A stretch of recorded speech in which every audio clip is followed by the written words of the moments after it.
अरब महासागर में महा तूफान की दस्तक। 100 किलोमीटर की रफ्तार, मुंबई गुजरात गोवा पर वार। 129 साल बाद मुंबई में महा तूफान का खतरा।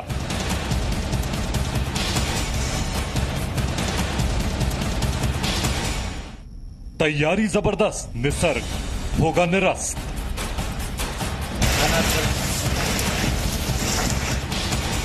निसर्ग का प्रहार, हिंदुस्तान है तैयार। नमस्कार, जी न्यूज देख रहे हैं आप। मैं हूं आपके साथ पयोधी शशि। महाराष्ट्र और गुजरात के तटीय इलाकों में आज पहुंचने वाले निसर्ग तूफान को लेकर हाई अलर्ट जारी किया गया। महाराष्ट्र में एनडीआरएफ की और नेवी की टीमें तैनात हैं। मुंबई में हल्की बारिश शुरू हुई। महाराष्ट्र में तूफान के हालात को देखते हुए मुख्यमंत्री उद्धव ठाकरे ने लोगों से अपील की है कि वो 2 दिनों तक घरों से बाहर न निकले। मौसम विभाग के मुताबिक निसर्ग चक्रवात आज 100 किलोमीटर प्रति घंटे की रफ्तार से महाराष्ट्र के अलीबाग पहुंचेगा। हालांकि वहां पर मौसम बेहद खराब होता जा रहा है। मुंबई और ग्रेटर मुंबई पुलिस ने आज दोपहर 12 बजे तक के लिए सार्वजनिक स्थानों और समुद्र के किनारे लोगों के जाने पर प्रतिबंध लगा दिया। निसर्ग तूफान को लेकर पीएम मोदी ने महाराष्ट्र के मुख्यमंत्री उद्धव ठाकरे और गुजरात के सीएम विजय रूपाणी से भी बात की। हर संभव मदद का भरोसा केंद्र की सरकार की तरफ से दिया गया। वहीं चक्रवात निसर्ग रायगढ़ के तट से करीब 1 बजे टकराने की खबर आई थी। अब क्या इसका जो रुझान है वो रहेगा, इसकी डायरेक्शन क्या होगी, ये अभी स्पष्ट हो जाएगा। लेकिन उससे पहले कई इलाकों में बारिश शुरू हो चुकी है। ये कहा जा रहा है कि थोड़ा प्रभाव इसका कम हुआ है महाराष्ट्र पहुंचते पहुंचते, लेकिन अलीबाग में इसका प्रभाव दिख रहा है। गुजरात को कहा गया कि वो पूरी तरह से सेफ जोन है, क्योंकि पहले ही मौसम विभाग की तरफ से ये आशंका जता दी गई थी कि हो सकता है कि गुजरात के तटीय इलाकों से ये तूफान न टकराए। और अब ये कहा जा रहा है कि मुंबई में जिन इलाकों को चिन्हित किया गया था, जो तटीय क्षेत्र से थे, जहां से लोगों को हटाया गया था, वहां पर फिलहाल अभी काबू में है हालात। लेकिन अलीबाग में मौसम एकदम बिगड़ता जा रहा है। तेज हवाएं वहां पर चल रही हैं। मेरे सहयोगी एहसान अब्बास जुड़ चुके हैं मेरे साथ। तेजस मोदी से भी हम बात करेंगे, जो कि सूरत से हमारे साथ जुड़ेंगे। राकेश त्रिवेदी भी लगातार अलीबाग से जुड़े हुए हैं। राकेश, मैं सबसे पहले आपके पास आ रही हूं क्योंकि वहां पर जो हालात हैं वो बद से बदतर नजर आ रहे थे। अच्छा राकेश हमारे साथ जुड़ेंगे थोड़ी देर बाद, क्योंकि वहां पर हटा दिया जा रहा था लोगों को हालात बेकाबू होने की वजह से। एहसान, मैं आपके पास आ रही हूं। अभी मुंबई के ताजा हालात क्या हैं, क्या अपडेट मिल पा रही है?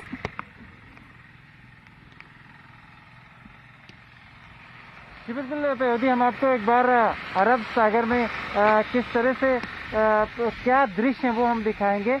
मुंबई में समुद्र तट के किनारे किस तरह से समंदर का जो जलस्तर है काफ़ी बढ़ा हुआ है। लहरें उठ रही हैं, हवाएं चल रही हैं।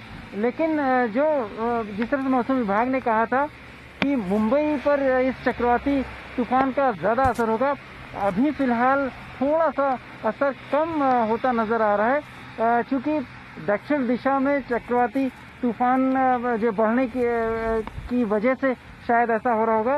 तो ये अरब सागर का ये दृश्य है, जहाँ ये देख सकते हैं मुंबई के जो निचले इलाके हैं वहाँ से पहले से ही प्रशासन ने लोगों को सुरक्षित ठिकानों पर पहुँचा दिया था।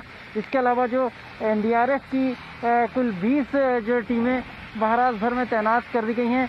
मुंबई में और खास करके जो पड़ोसी जिला है रायगढ़, वहाँ सबसे ज़्यादा टीमें तैनात हैं। रायगढ़ में चूँकि ये चक्रवाती जो तूफान है उसे 1 बजे के बाद टकराने की आशंका जताई गई थी। इसके मद्देनजर एनडीआरएफ वहाँ ज़्यादा एहतियात बरत रही है।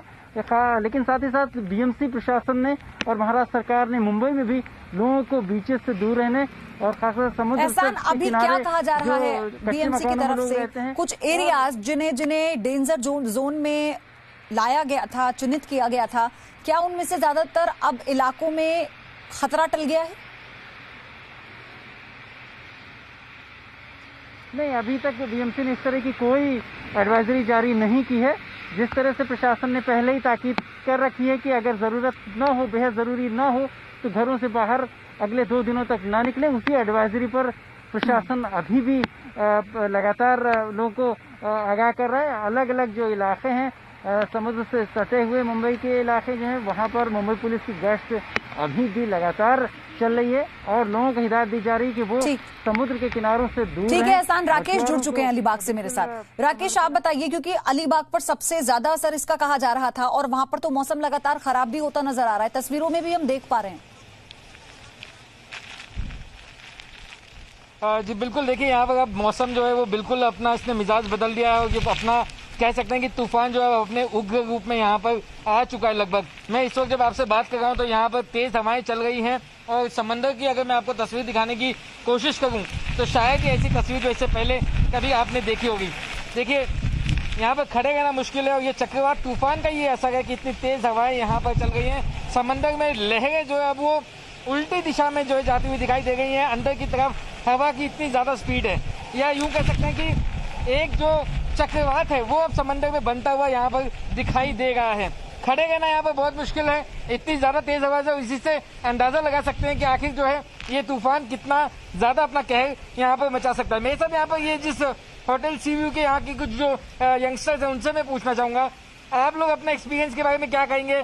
इतना बड़ा तूफान, आप लोग यहाँ इतने नजदीक, आप लोगों का ये मकान है, होटल है, कैसे क्या एक्सपीरियंस है आप लोगों का? हम लोग 22 साल से यहाँ पे होटल चला रहे हैं, बट आज तक कभी इतनी तूफान, इतनी बारिश कभी नहीं देखी। आप देख सकते हैं एक सर्कल फॉर्म हो रहा है बीच पे, बहुत डर लग रहा है। यहाँ पे बैरली खड़े होने जितनी भी अभी ताकत नहीं रही है, इतना ज्यादा हवा आ रहा है जैसे आप अभी देख सकते हो। और तो यहाँ पे आपने देखा कि जब बात कर रहे हैं तो आपको जो हवा है वो आपको पुश कर सकती है, आपको पीछे भेज सकती है, इतनी ज्यादा जो ताकत इसमें यहाँ पर इस वक्त दिखाई दे गई। राकेश, आप भी अपना ध्यान रखिए और सुरक्षित जगह पर ही आप रहिएगा, लेकिन क्योंकि आपके जरिए हम अपने दर्शकों तक तस्वीरें पहुंचा रहे हैं, हर एक अपडेट हम दर्शकों तक पहुंचा रहे हैं, तो आपका भी सुरक्षित रहना बहुत जरूरी है। तेजस मोदी मेरे सहयोगी सूरत से जुड़े हुए हैं। तेजस, क्या खतरा गुजरात से पूरी तरह से टल चुका है?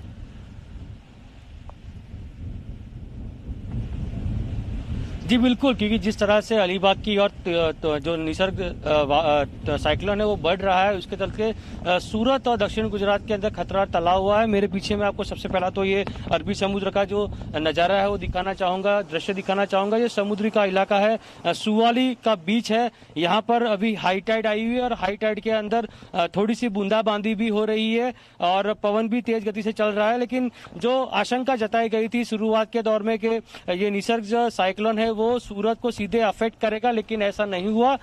ये मुंबई की ओर बढ़ गया, खासकर अलीबाग इलाके के अंदर ये काफी कहर बढ़ता रहा। लेकिन सूरत की अगर बात की जाए तो प्रशासन ने तैयारियां सारी की थी, क्योंकि एक अंदेशा था कि शायद जो साइक्लोन है वो अपना रुख मुड़ सकता है, क्योंकि पहले सूरत था, उसके बाद ओमान गया और उसके बाद फिर वापस सूरत की ओर आया और अब अलीबाग। तो कहीं ना कहीं अंदेशा था। इसी के चलते जो तटवर्ती इलाके, समुद्री इलाके है और वहां पर जो रहने वाले लोग थे सबको हटाया गया था, दूर हटाया गया था और तकरीबन 1600 लोगों का शिफ्टिंग किया गया था। महानगर पालिका की ओर से, जिला पंचायत की ओर से सभी तैयारियां की गई थी। तो क्या कहीं कहीं देख सकते हैं, मैं आपको ये समुद्र का नजारा दिखाना चाहूंगा कि किस तरह से जो लहरें हैं वो अभी उफान पर है, लहरें धीरे धीरे आगे बढ़ रही है और ये किनारा का जो समुद्री किनारा का जो इलाका है वो धीरे धीरे पानी के अंदर चलता जा रहा है। तो शाम दोपहर को 1:30 से 2 बजे तक ये हाई टाइड रहने वाली है। ये जो कि अगर खतरा टल गया है तो बहुत अच्छी बात है, क्योंकि सरकार के मुताबिक अगर देखें तो सरकार ने पूरी तैयारी की हुई थी, केंद्र सरकार ने भी मदद का आश्वासन दिया हुआ था। लेकिन राकेश, हम देख पा रहे हैं तस्वीरें, अलीबाग की तस्वीरें आप देखेंगे, राकेश मेरे सहयोगी लगातार बने हुए हैं वहां से। राकेश, हवाओं की जो रफ्तार है वो बढ़ती जा रही है और साथ ही जो हमने देखा समंदर में जो वेव्स थी वो कितनी गति से ऊपर उठती हुई नजर आ रही हैं। 6 फीट तक बोल रहे थे, अब उनकी भी जो ऊंचाई है वो ज्यादा हो गई है। इसको लेकर क्या और आंकड़ों के जरिए कोई अपडेट है क्या आपके पास? क्या हम देख सकते हैं हवा की रफ्तार क्या और बढ़ सकती है जैसा बताया जा रहा था?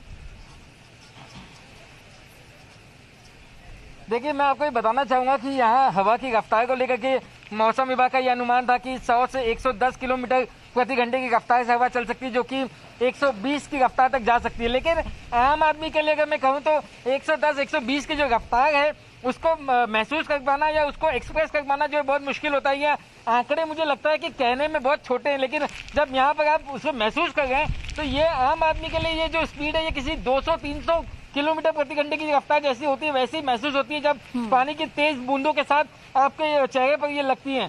तो आंकड़े जो है टेक्निकली इसे 100 से 110 कहा जाता है, लेकिन जब आप इसे महसूस करते हैं तो आपको पता चलता है कि आखिर 100-110 की जो स्पीड है वो क्या होती है। यहाँ पर देखिए, आप मेरे पीछे यहाँ पर आपको मैं अगर दिखा सकूं तो तेज हवा और इसकी जो आवाज़ है वो हवा की आवाज़ ही अपने आप में बेहद खतरनाक है, और ये तूफान की हवा है। और यही वजह कि यहाँ पर आप देखिए तमाम जो पत्तियां हैं वो पत्तियां उड़ने लगी हैं, जो पेड़ों की जो टहनियां हैं वो भी अब टूटने लगी, वो भी सहन नहीं कर पा गई है इस हवा की मार। जितने यहाँ पर मुझे छतों पर जो टिन दिखाई दे रहे हैं, जिनके छतों की जो रूफ है वो अगर जिसकी भी यहाँ पत्थरों की है वो अब आवाज़ करने लगी है, उखड़ने लगी है। कई सारी जो चीज़ें वो अब उड़ करके यहाँ बहने लगी हैं। दूसरी तरफ मेरे ठीक सामने यहाँ पर अरब सागर है, तो अरब सागर में मैं देख रहा हूँ कि किस तरीके से जो चक्रवात है वो दिखाई दे रहा है। ये अपने आप में ऐसा मंजर है जो इससे पहले शायद ही कभी कैमरे पर हमने देखा हो। और खास तौर से अगर मुंबई महाराष्ट्र की बात करें तो 138 साल बाद जो है ऐसा कोई तूफान मुंबई देख रहा है, महाराष्ट्र देख रहा है। इससे पहले मौसम विभाग के वैज्ञानिकों के मुताबिक 1882 में जो कोई तूफान मुंबई के इतना नजदीक से गुजरा था, और यही वजह है कि यहाँ पर सबसे ज्यादा जो असर है इस वक्त दिखाई दे रहा है। जी, एहसान अब्बास मरीन ड्राइव से मेरे साथ हैं, वहां पर भी हाई टाइड की सिचुएशन बन रही है। एहसान, ऐसी खबर है? इंडिया के side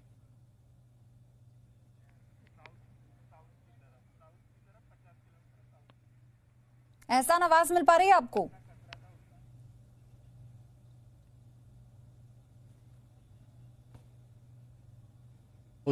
In terms of high speed winds and waves, high waves, the landfall is almost approximately at the same place as predicted by the IMD, which is slightly south of Alibag in the Raigad district of Maharashtra. And the speeds will be at the time of landfall in the region of 90 kilometers per hour to 110, gusting to 120 kilometers per hour. That is also as per prediction of the IMD. Accordingly, all the preparations were made and all the teams are on standby. About 43 teams of NDRF are deployed in the two states, out of which 21 are in Maharashtra, 16 are in Gujarat. As per reports that we got from the state authorities, about 40,000 or in excess of 40,000 have been evacuated in Maharashtra, in excess of 40,000 again in Gujarat. So, and if you count the evacuations in the Daman and Diu and Silvassa area, so we are talking about an evacuation, nearly 1 lakh of population that has been evacuated from the cyclone's path. So all in all, the preparations on ground are, I think, okay. Let's hope for the best. What are the precaution measures has been passed to the citizens to take during the cyclone in Gujarat and Maharashtra? As you very well know, that the central government has taken this very seriously, and as always is the case, the disaster governance mechanism of the central government is started very early, as soon as the predictions start coming. And at the highest level, it is being monitored. The HM Home Minister himself did the video conferencing with the state governments and also took a review on his own. And he is constantly taking updates from us, hourly updates from us. The Cabinet Secretary has held 2 National Crisis Management Committee meetings. So we are monitoring the entire thing on an hourly basis. And so the prediction is that overall the damage should be minimal, and the hit may be also in the Mumbai urban area, but the precautions that we would advise, which we have during the course of these interactions with the state governments always advised, that at the time of landfall, just before landfall and till the cyclone passes through the eye, which is about 7 hours to 8 hours, it would be advisable the people to not come out in the open, because it is not only high speed winds but also heavy rainfall and even tidal surges, especially in the coastal area. तो SN प्रधान DG NDRF के वो बता रहे हैं कि किस तरह की तैयारियां की गई हैं एनडीआरएफ की तरफ से। लेकिन राकेश, अगर एनडीआरएफ की तैनाती की बात की जाए तो महाराष्ट्र में सबसे ज्यादा है और उसमें भी मुंबई में सबसे ज्यादा एनडीआरएफ की टीम्स की तैनाती की गई है। लेकिन अलीबाग में क्या आपको लग रहा है, क्योंकि अभी सबसे ज्यादा असर तो वहीं देखा जा रहा है, तो क्या जो टीम्स की तैनाती है वहां पर वो पर्याप्त है तैयारी को लेकर भी, और क्या इंतजाम है विशेष तौर पर?